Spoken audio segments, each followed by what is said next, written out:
Boa noite. Eu sou do curso de Tecnologia de Automação Industrial. Vou apresentar o projeto 3A, Identificação dos Modelos Matemáticos, para projeto de controladores. Inicialmente, né, é, a primeira etapa do projeto constitui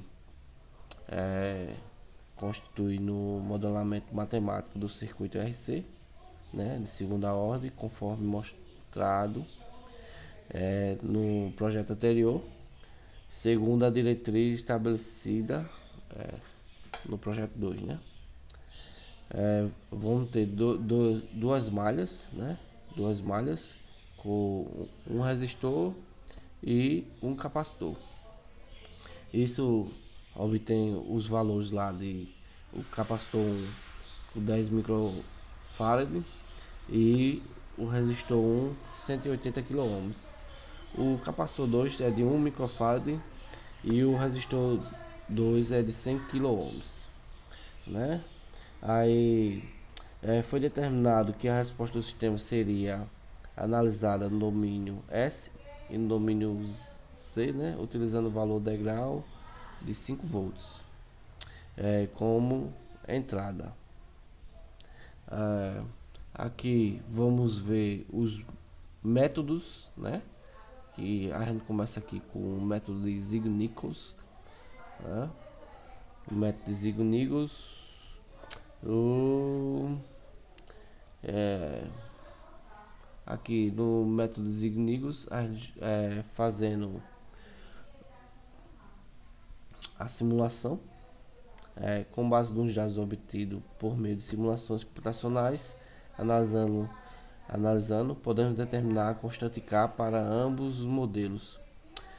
A constante K é definida como a relação entre o valor do sinal em regime permanente no sistema, que é o delta Y, e a amplitude do sinal de entrada aplicada delta U, né?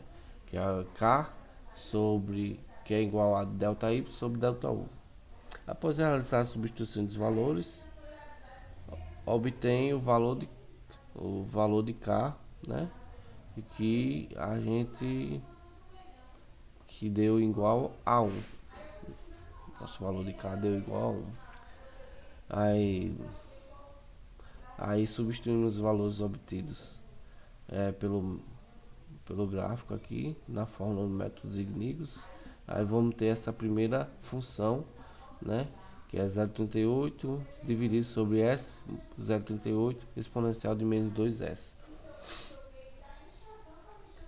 Onde o T é o tempo, a constante de tempo, obtido por uma reta que ocorre o melhor enquadramento e cortamento do sistema, né? E o, o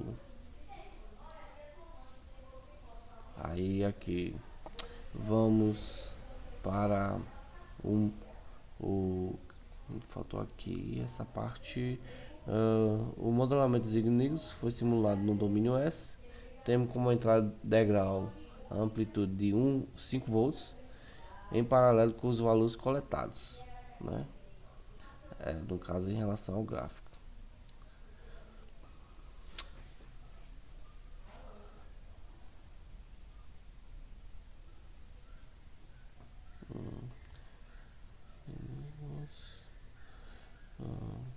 Aqui vamos ter o método de Smith de primeira ordem.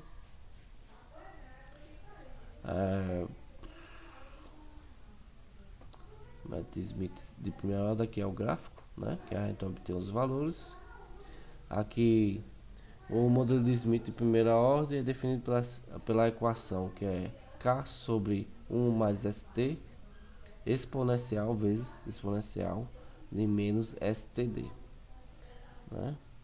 Aqui a gente faz a substituição dos valores e obtemos tanto aqui no gráfico, que aqui é o no caso é para o sistema atingir as porcentagens em regime permanente, né? Aí tem o método de Sanders, né? Que temos um t aqui igual a 0,67, fazendo substituições. Aí vamos ter um t igual a 2,01 segundos.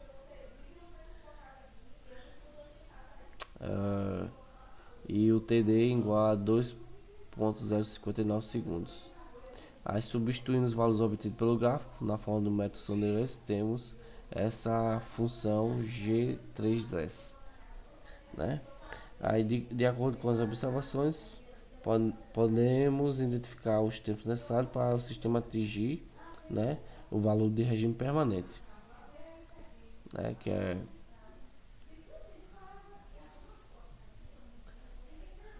aí temos o modelo de Breuer, né, definido pelas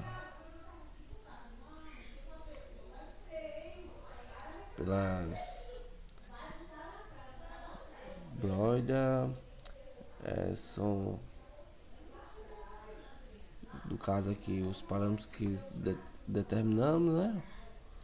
Aí, aqui obtemos o t igual a 2,2 segundos e o td igual a 2,07 segundos. Esses valores representam necessariamente que o sistema atinja os valores aqui da porcentagem para respectivamente, né, para obter o valor em regime permanente. Aí método Smith segunda ordem. Aí o método Smith segunda ordem. O método Smith segunda ordem é definido pela seguinte equação: G de S é igual a K sobre tal S ao quadrado mais 2 x tal vezes S mais 1, né? Multiplica a exponencial de menos STD. O método determinado determinar os parâmetros tal, que é a constante de tempo, e o x, que é o fator de amortecimento, a partir do gráfico padrão utilizado a razão de T20 sobre T60. É conhecido como método de tempo de subida. Nesse método, são realizadas as seguintes etapas: obtenção da razão T20, T60. Primeiro é necessário calcular a razão entre o tempo de subida T20 e o tempo de acomodação T60. Esses tempos foram determinados conforme pode-se observar, né?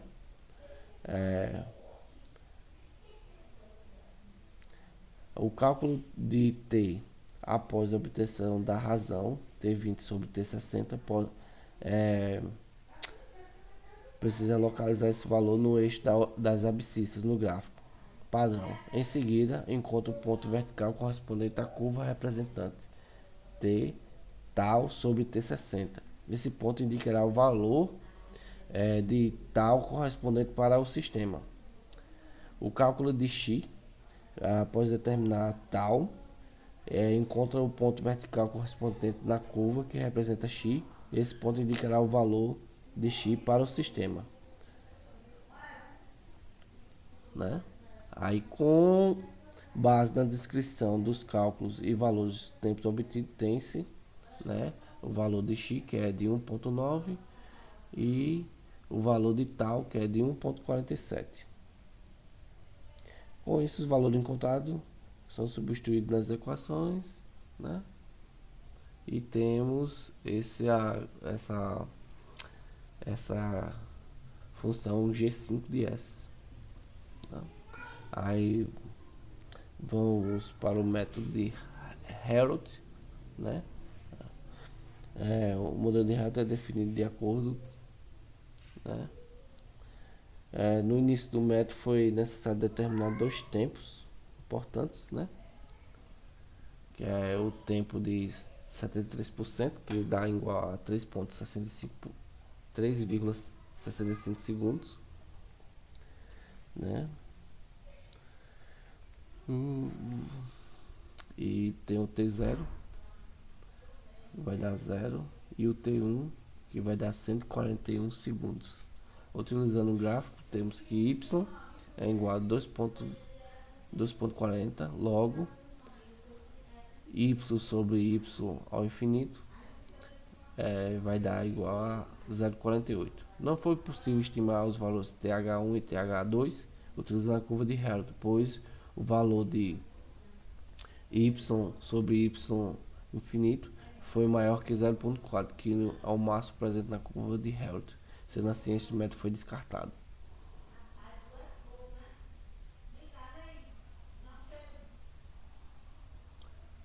Aqui vamos ter o método de Molecamp. A modelo de Molecamp é definido aí, né?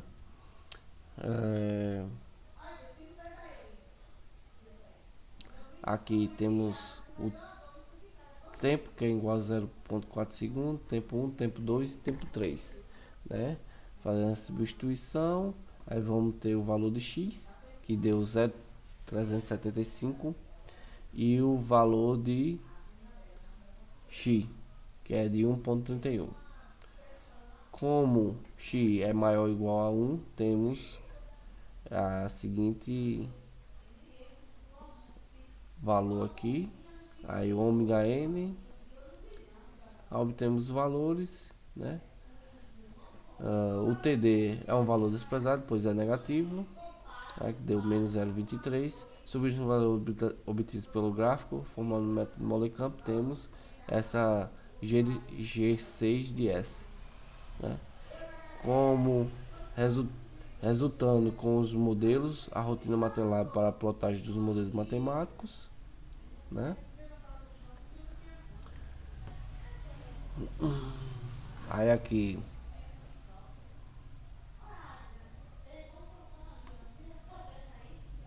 a gente bota para simular, né? Todos os modelos que a gente fez pelo Simulink, que é o Ziegler-Niggel, o Smith primeira ordem, o Sanders, Broida, o Smith segunda ordem, Molecamp, né?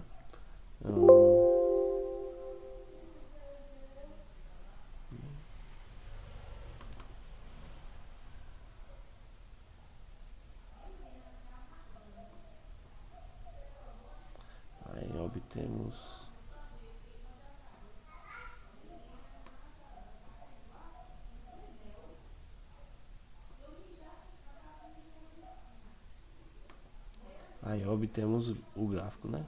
Como mostra também lá no PDF. Obtemos esse gráfico aqui.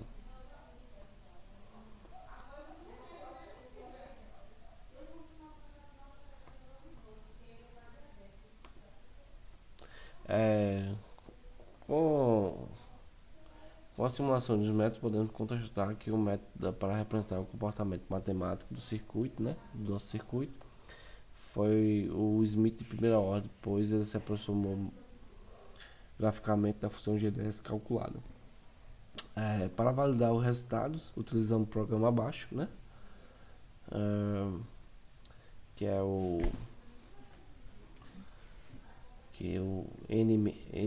NMRS, né? Que é tem um R2 também.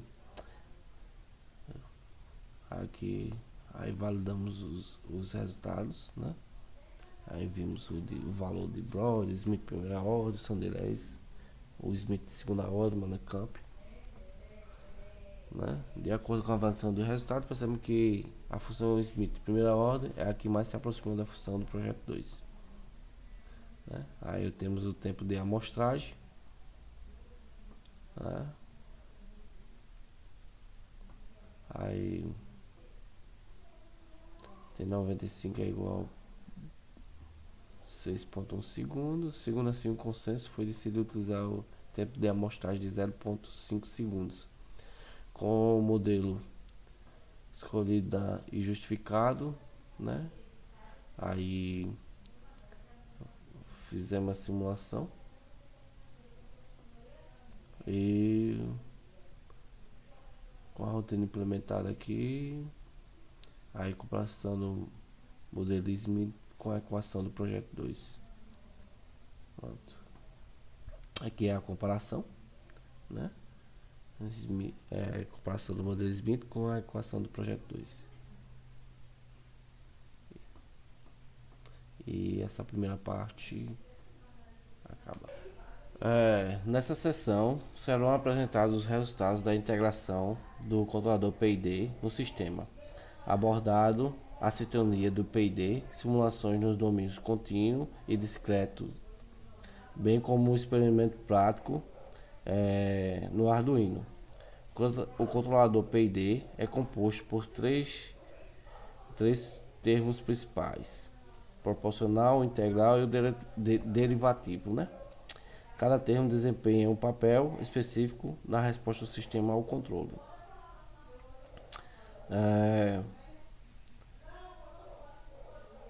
A sintonia de um controlador PID é de extrema importância para garantir sua eficiência e, consequentemente, a eficiência do modelo de controle.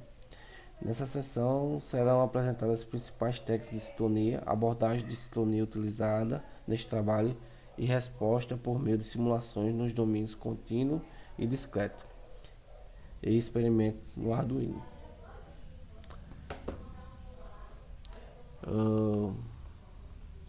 Aqui, de acordo com o projeto 2, né, a gente tinha botado no máximo na tensão máxima de 5 volts. A gente modificou isso o tempo de amostragem, né, e foi utilizado o método de Ismay-Mush, né, que foi trocado também o método que era Smith de primeira ordem. Que a gente fez a obtenção dos dados pelo Arduino, né, e jogou aqui pelo Simulink e jogou no gráfico aqui, né, a obtenção dos dados no circuito RC no Arduino para o Simulink do MATLAB. Foi montado o circuito, né, tal, no Arduino Uno. Foi obtida a aquisição dos dados na porta de saída PWM9 e a porta de entrada A0. No MATLAB foi utilizado o programa abaixo gerado para gerar o gráfico, né? Entrada, saída, tempo, a plotagem, legenda, né? O X-Label, Y-Label, né? Que aí são os títulos, enfim. Com o valor de 95%, foi percebido que levou 6,4 segundos, né, para atingir conforme abaixo, né, que é o tempo para entrar em regime permanente. Aqui o cálculo do tempo de amostragem, regra de Insima e Mush, né? Aí tempo escolhido. Aí razão nova requisição, desta vez o tempo de amostragem em 0,5 segundos. Aí obtivemos esse gráfico. Agora o valor de carga será obtido foi igual a 1. O ganho determinado será igual a 1, né? Aí a método de malha aberta Zig-Nichols. Aí obtemos esses dados aqui no gráfico. Aí tem o método Smith primeira ordem, né? A 68,2 segundos. A amplitude de T2 de 2,4 e 28%, né? Teve amplitude de 0,7 segundos aqui, teve. Aí o tempo da resposta pode ser gelado para atingir a estabilidade, né? 28%, T1, T2. Aqui o método Sonorous. Aí os tempos para esse método atingir a estabilidade, os valores obtidos, né, os cálculos, aí a parte de Broider também, os valores obtidos, a substituição, Smith de segunda ordem. Aí foi feita toda a substituição e os valores obtidos. Aqui o método Molecamp, desprezível. Pronto, esse TD aqui foi desprezado, né? Porque é um valor negativo, né? Aí aqui foi substituído os valores. Aqui obteve essa G de 6, né? Aí todos os métodos aqui no mesmo gráfico, né? Que é o azul, sinal de entrada, o vermelho, sinal de saída, o amarelo, o Smith primeira ordem, o roxo, o Sonderez, o verde, o Broida, o azul, Smith segunda ordem e o roxo, o Molecamp. Né? Para validar o resultado foi utilizado o programa, esse programa aqui. E aqui são as comparações, né? Para a validação dos resultados, né? Aqui de acordo com a validação do resultado, percebemos que a função de Sonderez é a mais que se aproxima da função do projeto 2. Né? Aí fomos com o modelo matemático escolhido, justificado compara o módulo obtido pelas equações. Aqui fizemos isso aqui no Simulink, com rotina implementado no MATLAB Simulink. Aí obtemos o gráfico, que foi esse daqui.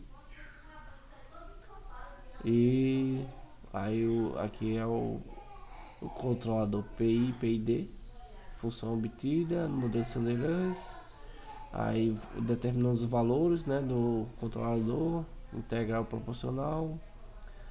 Aí o código, né, para gerar o gráfico. E o circuito montado simulando controlador PI e PID. E aqui foi o gráfico. Enfim.